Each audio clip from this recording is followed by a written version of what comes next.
계속해서 로마서 5장 말씀을 나누도록 하겠습니다. 5장은 크게 둘로 나눌 수가 있습니다. 1절부터 11절까지 하고 12절부터 마지막 21절까지로 크게 나눌 수가 있는데요. 1절부터 11절까지는 우리가 나눈 대로 우리가 의롭게 됐을 때, 의롭게 된다는 것은 하나님이 편 삼아줬다 이렇게 말씀을 드렸고, 우리가 흔히 쓰는 말로는 예수 그리스도를 믿음으로 구원받았다, 다 같은 부류의 표현들입니다. 의롭다 하심을 받은 자에게 주시는 결과로서의 축복에 대한 말씀이죠. 구원받은 자에게 주시는 축복에 대한 말씀이 로마서 5장 1절부터 11절까지 말씀입니다. 그리고 12절부터 21절까지는 이제 구원받은 자가 구원받았다고 하는 것에 대해서 의심하며 살면 안 되잖아요. 확신을 가지고 살아야 되거든요. 구원받음에 대한 확신. 그래서 이 12절부터 21절까지는 구원받은 그리스도인이 구원을 확신하면서 살 수 있도록 그렇게 안내해 주는 내용이 이제 오늘부터 나누게 될 12절부터 21절까지 내용입니다. 그러면 구원의 확신을 갖기 위해서 이제 먼저 무엇부터 접근해야 되는가 하면, 어떻게 해서 우리가 죄인이 되었는지부터 접근해야 합니다. 어떻게 해서 우리가 죄인이 되었고, 그리고 또 어떻게 해서 사망에 이르게 되었는지, 그 원인을 아는 것에부터 이제 시작해야 하는 것이죠. 그래서 12절은 바로 그 내용을 우리에게 소개해 주고 있습니다. 그러므로 한 사람으로 말미암아 죄가 세상에 들어오고 죄로 말미암아 사망이 들어왔나니, 이와 같이 모든 사람이 죄를 지었으므로 사망이 모든 사람에게 이르렀느니라. 여기에서 말하는 한 사람은 아담을 말합니다. 아담 시대에 죄가 세상에 들어왔는데요, 그 내용은 창세기 1장부터 3장까지에 자세하게 소개가 되고 있습니다. 핵심 내용은 창세기 2장 17절에 나오죠. 하나님께서 아담에게 에덴 동산에 살게 하시고 에덴 동산에서 한 가지만 지키라는 거였어요. 그것이 바로 선악을 알게 하는 나무의 실과는 내가 먹으면 안 된다 하는 것이었습니다. 만약에 그거 먹으면 너는 반드시 죽는다고 하는 이 하나님의 이 금단의 열매 명령이 있었죠. 그런데 아담이 그 명령에 불순종했습니다. 항명한 것이죠. 그래서 그 불순종과 항명이 결국 죄가 들어온 게 되고, 거기에 약속한 대로 반드시 죽는다라고 한 말씀처럼 사망이 이 죄와 함께 이제 세상에 들어오게 된 것이죠. 여러분, 아담이 어떤 사람입니까? 아담은 우리와 같은 그런 일반적인 사람이 아니죠. 하나님께서 직접 흙으로 빚어 만든 사람입니다. 모든 인류 세계에 하나님이 직접 만든 사람은 아담과 하와밖에 없어요. 처음 사람으로서 아담이 직접, 하나님께서 직접 창조한 흙으로 빚어 만든 사람입니다. 이 사람에게는 어떤 이 특별한 은혜가 있었는가 하면, 죄의 존재에 대해서 전혀 알지 못하던 시대를 살았던 사람이죠. 이 땅에 아담으로 태어나 보니까 죄라고 하는 걸 전혀 없는 세상을 경험한 것입니다. 그러니까 죄의 존재 자체를 알지 못했던 경험, 그런 세상을 살았던 사람이다 하는 거예요. 그런 세상을 산다는 것은 이 무슨 말인가 하면, 아주 100% 완전하게 아주 순도 높은 그런 하나님을 신뢰하고 신앙하고 경배하고 하나님과 동행하는 삶을 살았던 사람이다. 완벽하게 하나님과 동행하는 삶을 살았던 사람이 아담인 것이죠. 오늘 우리 시대에 우리가 완벽하게 하나님과 동행한다라고 하는 것은 아담과 비교하면 이건 게임이 안 되는 거예요. 상상할 수 없는 그런 격차가 있는 거죠. 우리는 이미 죄 속에서 살고 있기 때문에 죄가 전혀 없을 때에 하나님과 동행하는 삶은 우리가 상상하는 그 이상인 거예요. 그만큼 아주 100% 순도 높은 신앙으로 하나님을 신뢰했던 사람이 아담이었습니다. 죄가 뭔지 전혀 모르던 사람, 하나님이 직접 흙으로 빚어 만든 최초의 인간. 그런데 이 아담이 죄를 지었습니다. 죄에 넘어졌다고요. 여러분, 아담이 죄를 지었다. 상상할 수 없는 일입니다. 우리가 보통 있을 수 없는 일이라고 하잖아요. 불가사의한 일이라고 하잖아요. 바로 아담이 죄를 지었다고 하는 것은 그야말로 있을 수 없는 일이 벌어진 것이고요. 그야말로 불가사의한 일입니다. 어떻게 하나님이 직접 만든 최초의 인간이고 죄가 없는 세상 속에서 순도 100%의 하나님을 신뢰하고 경외하던 사람이 죄를 지을 수 있는가? 상상할 수 없는 일이 벌어진 것이죠. 그러면 우리가 이걸 생각해야 되는 것이에요. 아담을 죄짓게 만든 그 죄의 능력, 죄의 파괴력, 이게 결코 간단치 않다고 하는 것이죠. 죄라고 하는 것은 아담을 넘어뜨릴 만큼 강력한 능력이 있는 것이다 하는 거예요. 아담이 죄지었다. 그만큼 죄는 강력한 능력을 가진 존재라고 하는 것을 우리가 기억해야 하겠습니다. 오늘 12절 말씀을 보면 죄를 설명하면서 죄를 인격체로 이렇게 설명해요. 이걸 이제 우리 국문법에서 의인법이라고 하잖아요. 사람처럼 소개하고 있어요. 자, 보시죠. 자, 그러므로 한 사람으로 말미암아 죄가 세상에 들어왔다 이렇게 돼 있잖아요. 세상에 들어오고 그랬습니다. 이 죄라고 하는 존재가, 이 죄는 마귀의 속성이죠. 마귀의 인격이죠. 그러니까 이 마귀적 속성을 가진 이 죄가 없는 세상에 뚫고 들어온 거예요. 침입한 것이에요. 그러니까 죄는 죄가 없는 그 세상에 죄가 능력을 가졌는데 그 세상에 결코 들어올 수 없는 존재임에도 불구하고 그 세상에 침입해서 죄야말로 그 세상을 완전히 죄 아래 살도록 만드는 그런 아주 강력한 능력을 가진 것이 죄라고 하는 것이죠. 그래서 21절을 보면 죄가 사망 안에서 왕노를 한다 그랬습니다. 죄는 강력한 통치력을 가지고 있어요. 사망이라고 하는 것을 무기로 삼아서 강력하게 지배력을 발휘하고 있다고 하는 것입니다. 이 죄는 오늘 아담이 넘어질 만큼, 아담이 죄에 쓰러질 만큼 도무지 죄를 지을 수 없도록 되어 있는 그런 환경과 능력을 가진 아담이 죄를 지을 만큼, 그만큼 죄는 엄청난 능력을 가지고 있다 하는 거예요. 아담이 죄를 지었습니다. 한 사람으로 말미암아 죄가 세상에 들어오고 죄로 말미암아 사망이 들어왔다. 아담이 죄짓고 죄의 결과로 반드시 죽는다고 한 그 말씀 그대로 이제 사망하게 된 것이죠. 자, 그런데 여기까지는 우리가 다 동의할 수 있겠습니다. 그런데 그 다음에 이와 같이 그 이후에 모든 사람이 죄를 지었으므로 사망이 모든 사람에게 이르렀느니라. 이 하반절 말씀, 한 사람이 죄 지었는데 모든 사람이 똑같이 죄인이 됐다는 거예요. 이것을 우리가 바로 받아들이기가 어렵습니다. 어떻게 한 사람의 죄가 갑자기 모든 사람의 죄가 될 수 있는가 하는 것이죠. 그래서 오늘 이 부분을 좀 자세하게 설명하기를 원합니다. 한 사람의 죄, 아담의 죄가 어떻게 해서 모든 사람 속에는 우리도 포함이 돼요. 우리를 포함한 모든 사람의 죄가 될 수 있는가? 오늘 우리들이 이렇게 갑자기 점핑한 한 사람의 죄가 모든 사람의 죄라고 표현한 이 논리를 이해하기 위해서 12절부터 21절까지 쭉 우리들에게 설명을 해나가고 있는데요. 특별히 오늘 이 말씀을 통해서 우리가 기억할 두 가지 원리를 좀 소개하겠습니다. 한 가지는 대표성의 원리라는 것이 있습니다. 아담이 모든 인간의 대표자라고 하는 것입니다. 15절 중간에 보면 한 사람의 범죄를 인하여 많은 사람이 죽었다.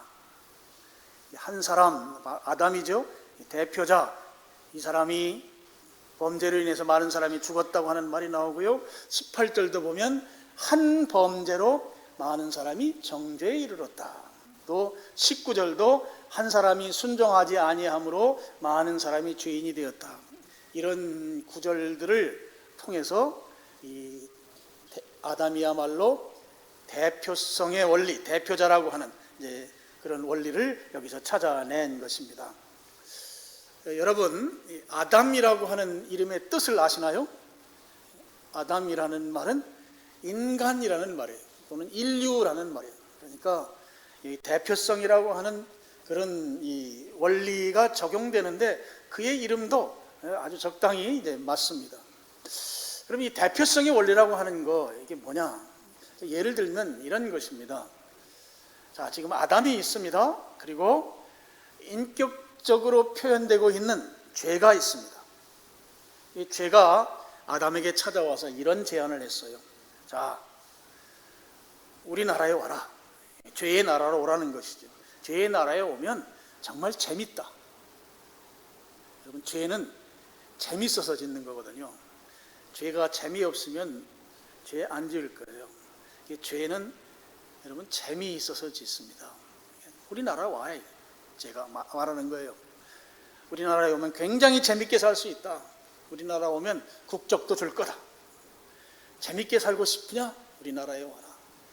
그러면서 죄와 아담이 말하자면 이 계약서를 쓴 거예요. 내가 그래, 너희 나라 가서 내가 살겠다. 그리고 아담이 죄의 나라에 들어가서 살게 되었습니다. 살다 보니까 이제 자식들을 낳게 되지 않겠습니까? 그래서 후손이 생겼습니다. 자, 아담이 죄하고 계약서를 써서 이제 죄의 나라에 가서 재미있게 살기로 하고 이제 죄의 나라 국적을 얻어서 살다가 보니까 자식을 낳았어요. 그러면 이 자식은 당연히 국적이 죄의 나라 국적을 얻게 되겠죠. 그렇게 후손들이 이 죄의 나라의 국적을 얻어서 이제 살게 된 것입니다. 아담이 계약서를 잘못 쓰는 바람에 이 대형 사고가 터진 거예요. 아담을 우리의 대표자로 세웠는데 대표자를 잘못 세운 연고로 우리가 이 죄의 나라에서 살게 됐단 말이죠. 그러면 대표자 잘못 세운 거 갈아치우면 되지 않느냐? 갈아치울 수가 없습니다. 우리가 부모님을 바꿀 수가 없듯이 바꿀 수가 없는 것이죠. 자, 그렇게 우리가 죄의 나라에 살고 있습니다. 살다 보니까 재밌는 줄만 알았어요. 실제 재미있어요. 여러분, 죄가 재밌다고 제가 말씀드렸잖아요. 죄는 점점 더 센 죄가 더 재밌어요. 그래서 점점 더 세게 죄 속에 이렇게 빨려 들어가는 것이에요. 근데 그렇게 재밌어서 죄를 지었는데 죄를 지으며 살다 보니까 나에게 병이 있는 거예요. 병이 심각한 병이 있는데 그 병이 죄병이에요. 죄병. 죄의 병이 걸렸더라는 거예요. 근데 이 병은 결국에는 사망에 이르게 되는 병인 거예요. 지옥불에 던져지는 그런 병이었던 것이죠. 죄를 지을 때는 재밌게 지었는데 근데 살다 보니까 병에 걸렸어요. 죄의 병에 걸렸어요. 이 병은 살아날 수가 없는 병이더라는 거예요. 결국은 지옥불에 던져지는 그런 사망에 이르게 되는 그런 병이더라 하는 것입니다. 바로 이것이 대표성의 원리로 설명되는 이 하나의 중요한 신앙 원리입니다. 여러분, 우리는 또 모든 인간은 아담의 후손입니다. 그래서 아담의 죄가 모든 인류에게 영향을 미치는 것입니다. 아담이 죄의 나라에 와서 살기 때문에 그곳에서 태어난 모든 사람에게 그 죄가 영향을 미치듯이 동일하게 아담의 죄가 그 후손들에게 영향을 미친다고 하는 거예요. 이것을 신학에서는 원죄라고 불러요. 원죄. 대표자 잘못 세우는 바람에 우리는 다 원죄를 안고 살게 된 것입니다. 아담의 그 죄의 본성이 바로 나의 죄의 본성이 되었다고 하는 거예요. 이게 원죄를 설명한 말입니다. 그래서 우리는 태생적으로 죄인인 것입니다. 죄를 지어서 죄인이 아니고 태생적으로 죄인이라고요. 시편 51편을 보면 다윗이 밧세바와의 그 음행 이후에 나단 선지자가 와서 너 그거 죄다. 그래서 하나님의 경고를 받고 회개한 이후에 그 고백 내용을 시로 쓴 내용이 있는데요. 그 중에 51편 5절 말씀을 우리 스크린 보고 같이 한번 읽어보겠습니다. 시작.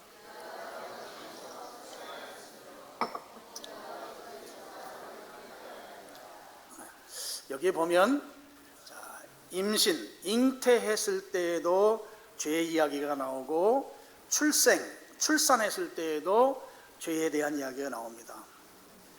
이게 무슨 말씀인가 하면 어머니 아버지가 죄인이었기 때문에 그분들에 의해서 태어난 아들로 태어난 나 다윗도 역시 죄인이라고 하는 그런 고백인 것이죠. 여러분, 다윗이 그야말로 엄청난 죄를 지은 사람이에요. 이 밧세바를 범한 사건은 간단한 사건이 아닙니다. 이 구약 시대에는 중요한 계명이 십계명이잖아요. 근데 이 십계명 가운데 10가지 중에 기본적으로 이웃과 관계되는 계명, 이게 바로 6번째 계명부터 10번째까지 5가지 계명이 여기에 속하는데요. 다윗은 그 5가지 계명을 다 범했습니다. 밧세바 사건을 통해서. 앞에 4가지는 하나님 예배하는 예배 계명이에요. 그 다음에 5번째가 효도 계명이에요. 효도 계명의 중요성은 이 예배 계명이 부모로부터 자녀 세대로 잘 계승되게 하기 위해서 반드시 필요한 것이 효도예요. 그래서 효도 계명이 5번째 있어요. 그 다음에 이웃과의 관계 계명인데 이 관계가 좋아야 하나님을 예배하는 삶을 제대로 살 수 있기 때문에 이 이웃과의 관계 계명들이 나와요. 이 관계 계명이 다 범한 거예요. 그러니까 예배를 하나님께 제대로 드릴 수 없도록 만들어버린 다윗의 죄는 엄청나다고요. 6번째 계명이 살인하지 말라는 거예요. 다윗이 살인했죠. 그리고 7번째가 그 유명한 간음의 계명이에요. 간음했죠. 그 다음에 8번째가 도둑질 계명이에요. 도둑질하지 말아라. 다윗이 이 도둑질은 나단 선지자가 와서 야, 부자가 가축이 많고 그 가난한 사람 양 한 마리 있는데 그 양을 부자가 빼앗아 갔다. 도둑질한 것이죠. 이 밧세바 사건은 도둑질이라고 하는 이 계명에도 걸려요. 그 다음에 거짓 증거입니다. 밧세바의 남편 이 장군을 죽게 만드는데 그가 온갖 트릭을 다 이용해서 결국 전쟁터에서 죽게 만들어요. 바로 9번째 계명도 범한 것이죠. 10번째가 이웃집을 탐내지 말라고 했어요. 밧세바 사건은 이웃집을 탐낸 대표적인 사건이 되는 것이죠. 그러니까 전부 다 범한 거예요. 전부 다. 그러니까 구약의 율법으로 보면 다윗은 씻을래야 씻을 수 없는 죄를 지은 인물입니다. 그런데 이 나단 선지자의 이 회개 경고를 통해서 그가 회개하고 나서 지은 시가 시편 51편 5절 말씀인 것이죠.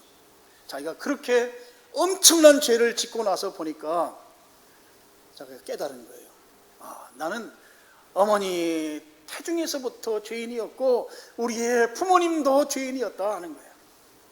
그러니까 어떤 행위가 있기 이전에 그 죄성, 그 본질이 죄였기 때문에 거기에서 행위가 나온 것이다 라고 하는 것을 다윗이 깨닫고 시편 51편 5절에 저렇게 기록해 놓고 있다 하는 것입니다.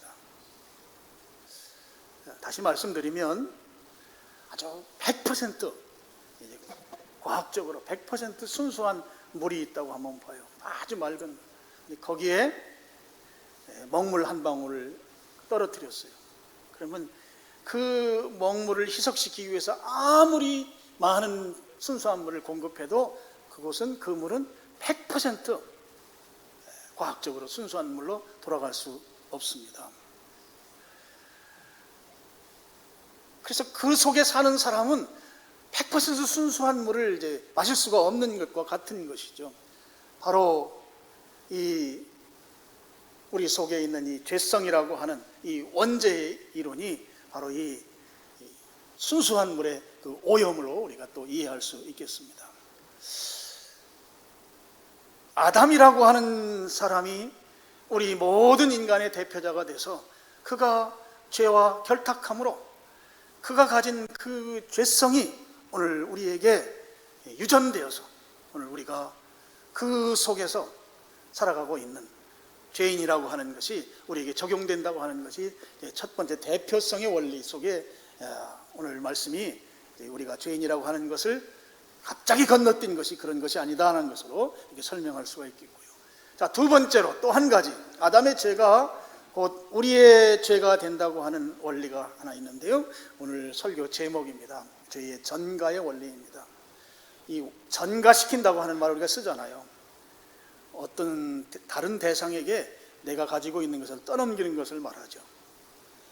아담의 죄가 모든 인간에게 떠넘겨진 것을 죄의 전가라고 말합니다. 이 죄의 전가의 원리는 이렇게 설명할 수가 있습니다. 모든 인간이 죄를 지었기 때문에 죄인이라고 하기보다는 죄인이기 때문에 죄를 짓는다, 이렇게 정리할 수가 있습니다. 모든 인간은 죄를 지었기 때문에 죄인이기보다는 죄인이기 때문에, 원래 죄성이 있기 때문에 죄를 짓는 존재다라고 하는 것이죠. 사람들은 이 죄의 전가의 원리를 수용하는데 좀 어려워합니다. 왜냐하면 아담의 죄가 어떻게 나에게 전가될 수 있느냐, 아담과 나는 직접적인 관련이 없다, 아담의 죄는 아담의 죄고 내 죄는 내 죄이지, 이렇게 생각하기 때문에 이 죄의 전가의 원리를 받아들이는데 조금 어려워한다 하는 것이죠. AD 5세기경에 아주 이 부분에 대해서 강력하게 그 반론을 가지고 있었던 유명한 펠라기우스라는 사람이 있습니다. 이 사람은 어떤 주장을 했는가 하면, 인간은 다 자기가 짓는 죄대로 심판받는다, 이런 주장을 폈습니다. 아담이 자기가 지은 죄 때문에 심판받고 지옥 간 거고, 또 그 이후에 사는 우리들도 자기가 지은 죄로 인해서 지옥 가고 심판받는다, 이런 주장을 했었습니다. 그러다 보니까 지금 이야기하는 대로 이 죄성이라고 하는 것, 원죄를 이 펠라기우스는 인정하지 않았습니다. 사람은 처음에 선하게 태어난다 하는 거예요. 죄 안 짓고만 살면 천국 간다, 이런 주장을 폈던 것이죠. 그래서 어린 아기는 무조건 천국 간다, 이런 주장을 폈던 사람입니다. 구원 문제가 굉장히 혼란스럽게 됐었어요. 오늘 우리가 말씀을 본 대로 이 다윗이 이 자기 속에 있는 그 원죄를 고백했던 이런 것들이 다 이 펠라기우스 입장에서 보면 이제 부정할 수밖에 없는 것이었죠. 그렇게 주장을 한 것은 오늘 우리가 로마서 말씀을 통해서도 도무지 이제 동의가 될 수 없는 것들입니다. 그래서 당시에 교회가 그의 주장을 회의를 통해서 결정을 내렸습니다. 어떻게 그를 이단으로 결정하고 파문시켰던 것입니다. 오늘 말씀에 보면 아담의 죄가 모든 사람의 죄, 곧 나의 죄라는 것이죠. 이게 바로 11절 말씀, 오늘 이 말씀이 우리에게 가르치는 말씀입니다. 바로 이 아담의 죄가 우리의 죄가 된다고 하는 이 사실, 아담이 가진 그 죄성이 오늘 우리의 죄성으로, 그래서 그것은 대표성의 원리와 또 이 전가의 원리, 죄의 전가의 원리에 의해서 이 오늘 12절 말씀을 우리가 해석할 수 있겠다는 거예요. 특별히 이 전가의 원리는 우리가 구원받는데도 아주 중요한 가르침입니다. 왜 중요한가 하면은요, 죄가 전가된다고 하면 동시에 의도 전가가 가능하기 때문입니다. 무슨 말씀인가 하면, 아담의 죄가 우리에게 전가돼서 우리도 죄인이 되었다고 하면 동시에 예수님의 의가 우리에게 전가돼서 바로 나의 의가 된다고 하는 이 놀라운 구원의 가르침이 이 전가의 원리 속에 있다 하는 것이죠. 그럼 이 전가는 구약성경 그 제사에 나오는 그런 개념이죠. 성경이 가르치는 아주 중요한 속죄 원리입니다. 구약 제사에서 내 죄를 용서받기 위해서 짐승을 제물로 드렸습니다. 그런데 이 내 죄가 이 짐승이 안고 가야 돼요.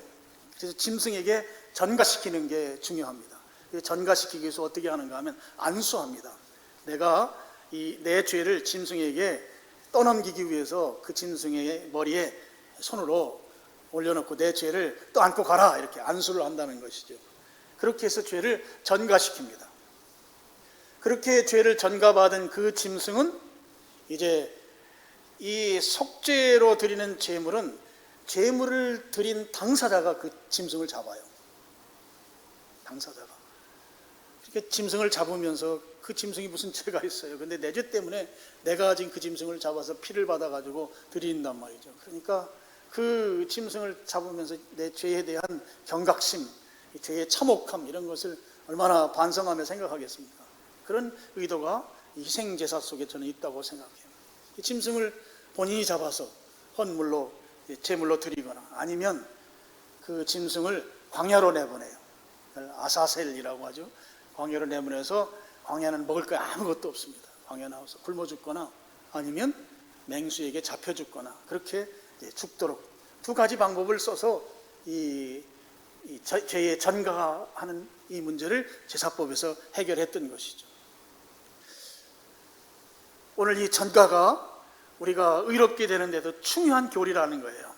아담의 죄가 우리에게 전가돼서 우리가 죄인이 되었다고 하는 것이 오늘 성경의 가르침이라고 하면 마찬가지로 우리는 예수님께서 대속의 죽으심을 통해서 예수님의 의가 우리에게 전가돼서 우리도 의롭게 되었다고 하는 이 전가의 교리는 구원의 아주 놀라운 진리라고 하는 거예요. 오늘 고린도후서 5장 21절을 같이 한번 읽겠습니다. 이 중요한 가르침이 여기에 잘 소개되고 있습니다. 같이 읽겠습니다. 시작. 하나님이 죄를 알지도 못하신 이를 우리를 대신하여 죄로 삼으신 것은 우리로 하여금 그 안에서 하나님의 의가 되게 하려 하심이라. 여러분, 예수님이 우리를 대신해서 죄가 되어서 십자가에서 죽었습니다. 그로 인해서 우리는 하나님의 의가 됐다는 것이죠. 죄를 예수님께서 다 감당해 주셔서 그 예수님의 의로우심이 우리에게 전가돼서 우리가 의롭게 됐다는 거예요. 자, 이제 말씀의 결론입니다. 여러분, 우리가 죄인으로 살아가고 있습니다. 그리고 죄를 짓고 있어요. 그런데 그 원인이 무엇인가? 오늘 성경에 두 가지를 그 원인은 아담 때문인데요. 그 아담이 오늘 우리에게 중요한 두 가지 근거로서 이 아담이 원인인 사실을 말씀해주고 있는데요. 한 가지가 바로 아담이 우리의 대표자였다 하는 것 때문이다 하는 거죠. 아담이 죄와 계약을 잘못하는 바람에 우리가 이 죄성을 가지고 그 참혹한 결과 속으로 빠져들어갈 수밖에 없는 이 아담이 대표자라고 하는 것, 그 원리가 하나가 있고, 또 한 가지는 아담의 죄가 바로 우리에게 전가되었기 때문이다. 아담의 죄가 우리에게 전가돼서 우리도 죄인이다 하는 거죠. 그래서 우리는 죄를 지어서 죄인이 아니고 죄인이기 때문에 죄를 짓는 존재다. 그래서 여러분, 오늘 우리는 이 전가의 원리가 죄에만 전가되는 것이 아니라 구약의 제사에 의하면 의도 전가되기 때문에 예수 그리스도의 의가 우리에게 전가돼서 우리가 고린도후서 5장 21절 말씀처럼 하나님의 의로운 자로 그렇게 예수님의 의가 전가돼서 오늘 의롭게 되었다고 하는 이 사실인 것이죠. 그래서 여러분, 예수님을 통해서 우리의 죄 문제가 해결된 거예요. 거기에 중요한 것이 전가의 원리가 있다는 것이죠. 그래서 그렇게 해결받은 성도로서 오늘 로마서 5장 12절 이하의 우리들에게 주는 교훈은 구원의 확신입니다. 구원받음에 대한 확신, 이 확신을 가지고 살아라. 오늘 여러분이 예수님께서 우리의 죄를 전가받아서 우리는 예수님의 의를 대신해 전가받은 자로서 의롭게 되어 구원받은 자로서 구원을 확신하며 사는 여러분 되시기를 주님의 이름으로 축원합니다. 기도하겠습니다. 아버지 하나님, 오늘